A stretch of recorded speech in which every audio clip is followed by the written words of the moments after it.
Hey guys, it's Eli here. Today I'm going to be showing you how to rebuild a Subaru EJ series oil pump.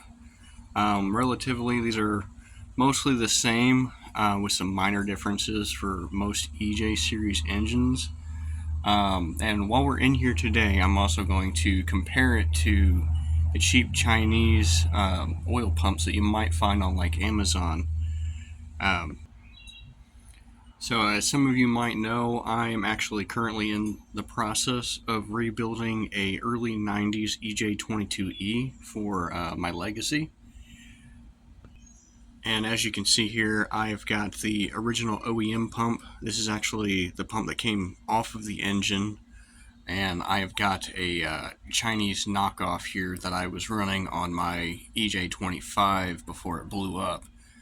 Um, I'm going to go ahead and open these things up and we can start comparing the parts, and I can show you how to check the clearances and how to torque everything down once you're ready to rebuild it.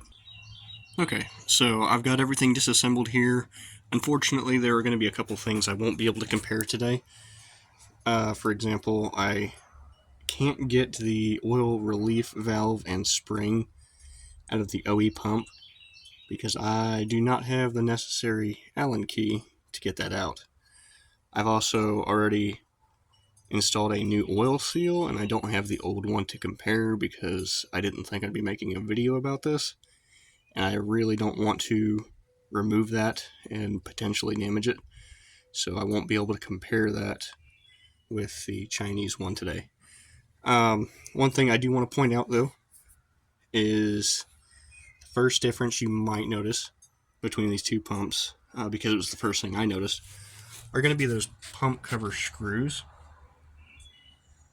See, those are the OEM ones. They're a little bit longer and the heads are actually larger. They are the same thread pitch though, but the Chinese ones are actually a little bit smaller than the OEM ones. And I've got the OEM part number for the original screws.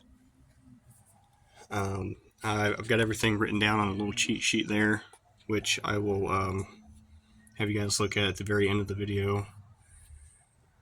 The next thing that I noticed was actually the pump covers themselves and the inner and outer rotors. So these are the inner rotors, these are the outer rotors. This is the pump cover. You can already kind of tell, it's hard to see with the camera, but you can tell that there are differences between those items or parts. Like, for example, on the Chinese one, rather than being flat entirely, it looks like it was kind of machined out. And these passages here are a little bit smaller as a result. They're not quite as defined as the OEM one, and the shape is slightly different. And this is just the OEM one to compare. It is entirely flat aside from these these passages here. And as I was saying, you can kind of see these rotors are a bit different as far as thickness goes. Again, it's kind of hard to get here on the camera, but you can kind of see how much of a difference there is there. Oh, one thing I did forget to mention, which I should have before I started disassembling everything. The Subaru factory service manual, which is where I'm getting all my information for this video from, they recommend using a paint marker to draw alignment marks for your outer, inner rotor, and the actual pump assembly there. That way you can realign everything when you reinstall it after you take it all apart. I took a picture of it because I don't have a paint marker, so I'm hoping that's going to be sufficient enough. But just keep that in mind if you ever decide you want to get down into this. It would be a pretty good idea to get a paint marker and kind of make some alignment marks so you know where everything's going, or you could just take a picture like I am. Now, there's a reason why I won't be reusing this pump here, and you can kind of see here, I'd like to point it out. This thing got really hot. You can see by the discoloration on those teeth there, on that inner rotor. It's gotten really dark on that one point there, and you can also see quite a bit of scoring.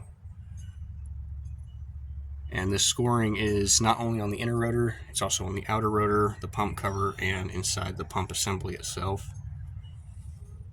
So that is the reason why I won't be reusing it. When I had this on the car, the EJ25, it ran fine as far as I could tell, but unfortunately, through a mistake of my own, I ended up blowing up the engine about 1,000 miles after I redid the whole engine, basically. I wouldn't necessarily call it a rebuild because I didn't get pistons or crankshaft or anything like that out. But I did head gaskets, and while I was in there, I did the oil pump. And I won't get into how I blew it up, but I will say that I was kind of young and stupid, and you live and learn. It was kind of an expensive lesson, but a important lesson that I'll remember nonetheless. So here you can see the oil relief valve itself. It's just essentially this tiny little piston that will sit inside this passage here. You can kind of see in the casting where that whole tube sits. Here, I'll flip this over for you.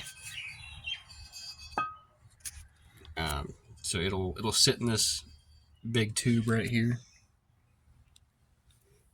just down in there, and the spring will go in there as well. This is something that the factory service manual recommends that you inspect, just as part of rebuilding the oil pump.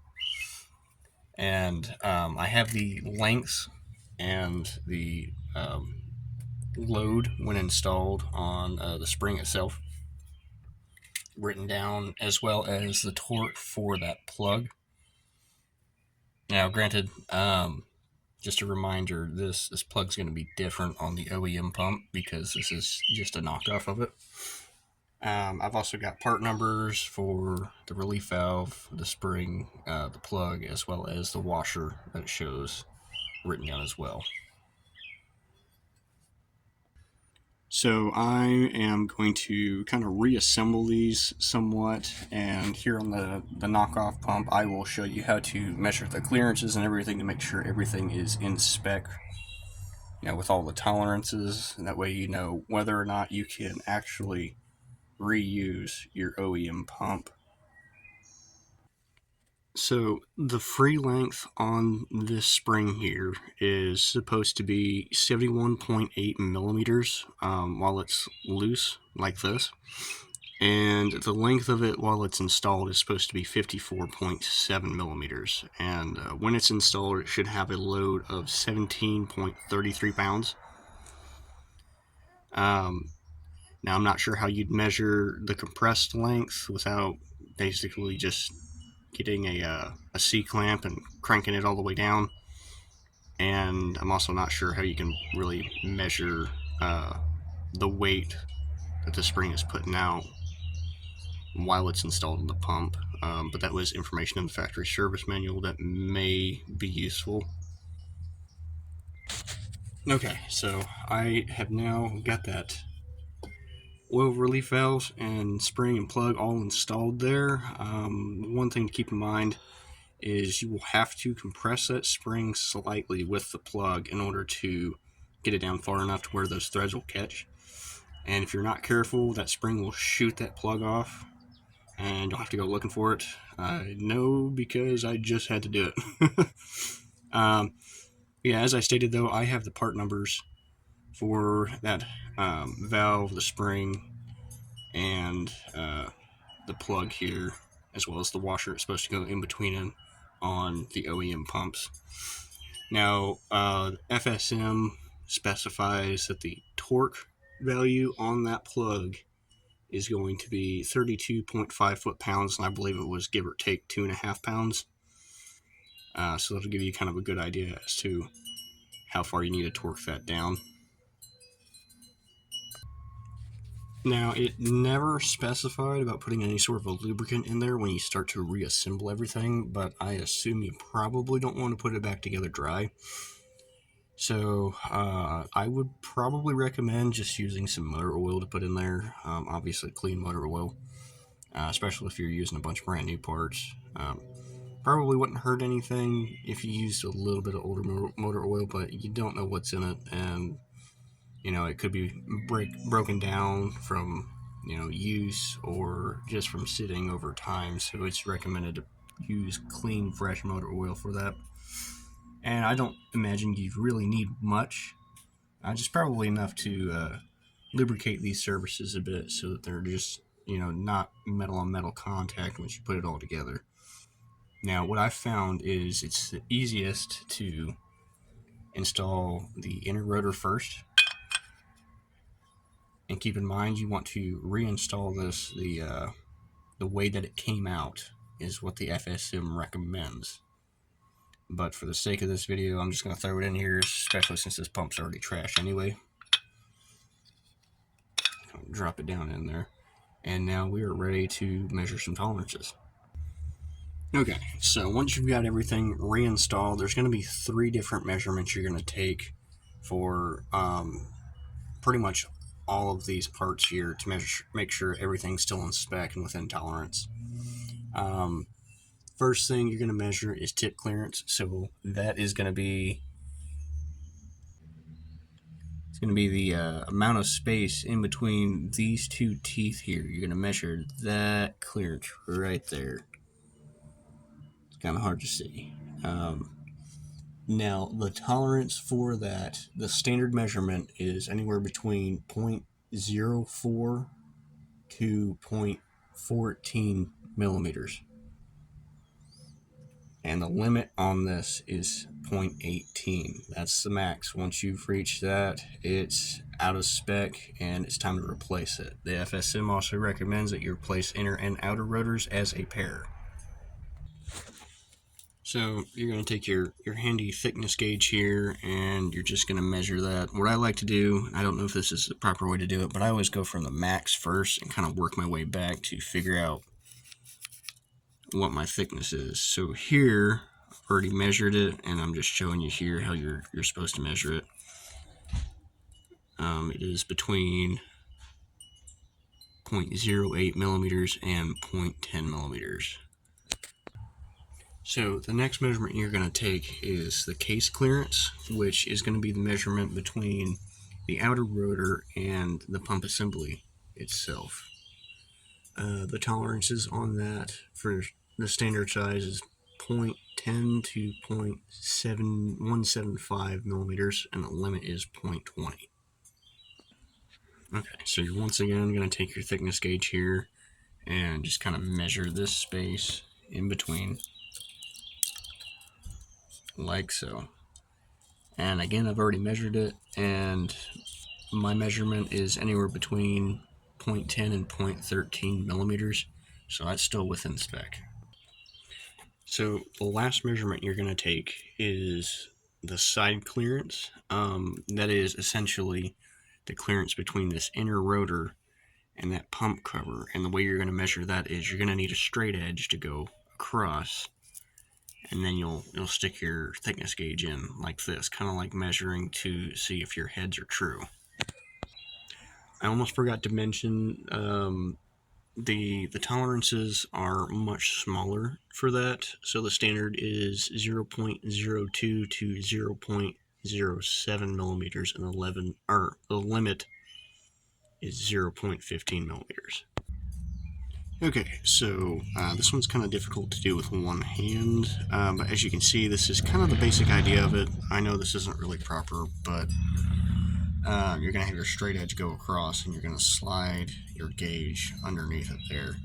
Now my measurement is 0.04 millimeters, so that's still within spec.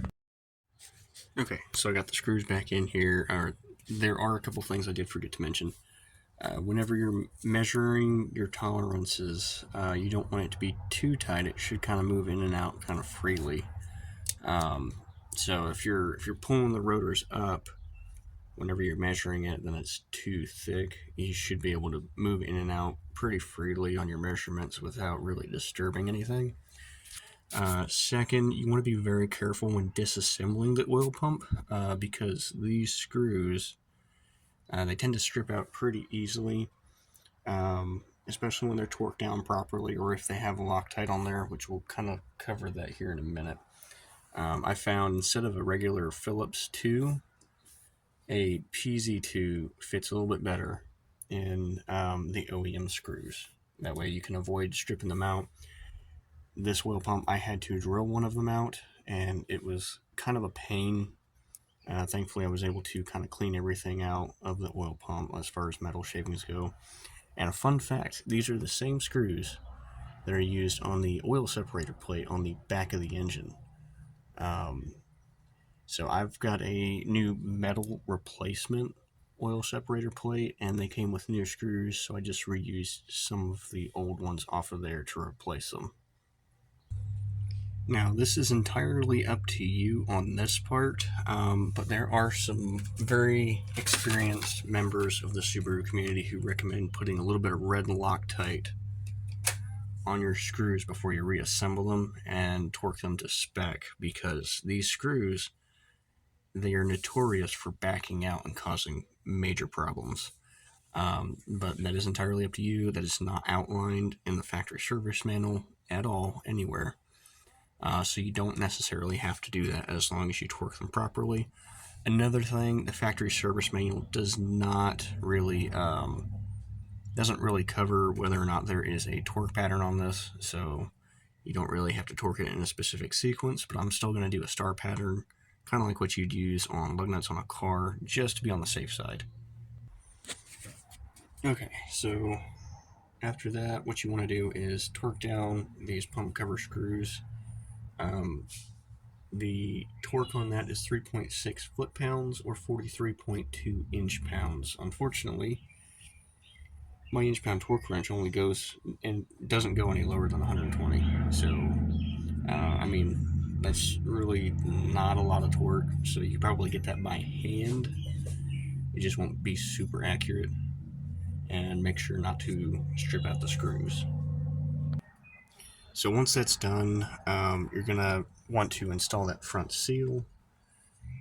Now there is an installer kit you can rent from O'Reilly's. The part number is 67034 for the installer kit. It's a little bit pricey to rent, but you'll get that all back whenever you return the tool within 48 hours.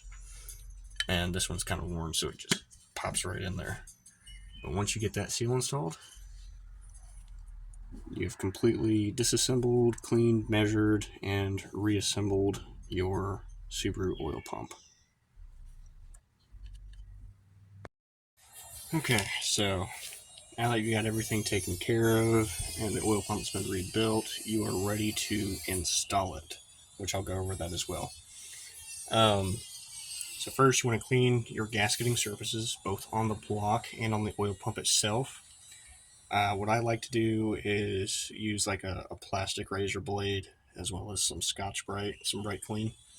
It gets it pretty clean. And as you can see, it's not perfect, but it doesn't necessarily have to be perfect. It just has to be smooth with as much of the excess stuff coming off as you can. Okay, so once you got your mating surfaces clean, you're ready to apply what the FSM states as fluid packing, not RTV, but I mean, from what I can tell, it's the same thing. It's just how it words it. The OEM RTV essentially is going to be 3-bond 1215. Or if you can't get a hold of that stuff, you can use like Permatex Ultra Gray, or even the Permatex Anaerobic Sealant is what some people recommend, because it only seals in the absence of air, so you don't get those big chunks of RTV clogging stuff up, if it does end up squishing out onto the inside. Now, it says to replace the O-ring. That's supposed to go right there. As you can see, there's not really a spot to put an O-ring in there. However, on the block there is, and I will try to get that part number for that O-ring on there. Another thing I forgot to mention earlier, because I was just looking at the FSM, so when you're installing that plug, it says to put a little bit of RTV on there. I'd assume it's 3-bond 1215 as well. So the FSM also didn't really specify how thick of a bead of silicone you're supposed to put on there. So I'm just going to try and eyeball it the best I can, and I'll show you the way it's supposed to be routed on there. Okay, so I feel like I did a really terrible job of this, but this is how you're supposed to put the RTV on there whenever you go to install the oil pump. Okay, so while the RTV is still wet, you want to go ahead and install your oil pump, but make sure your crankshaft and the grooves on the inner rotor of that oil pump line up. It'll make installation a lot easier. There should be a couple studs, probably one in there, that corner, and then one right there on that side. You can use a mallet or some sort of a hammer and gently tap it into place. And you will notice some of the RTV is going to squish out on the side, and that is normal. Now, once again, I didn't see any sort of a torquing sequence. The torque specification is 4.7 foot-pounds. Unfortunately, none of my torque wrenches go down that low, so I mean, essentially that's just a little bit more than hand tight. You just want to be really careful not to pull the threads out of the block or break a bolt. I'm still going to try and do some sort of a star pattern anyway, just to be on the safe side. And another thing, whenever you're installing this, you want to make sure you lubricate that seal. That way it doesn't damage it or anything like that. Alright, now once you've got everything screwed down and torqued, you have successfully installed your oil pump. Okay, so this here is my cheat sheet with all of the information that I have given out in this video. And again, I got all this information from the factory service manual and the Subaru parts website. So this is as accurate as I can possibly get it. If there's any sort of discrepancies, feel free to correct me on it. And I'll just kind of leave this up here so you can pause the video and read through all of this information here.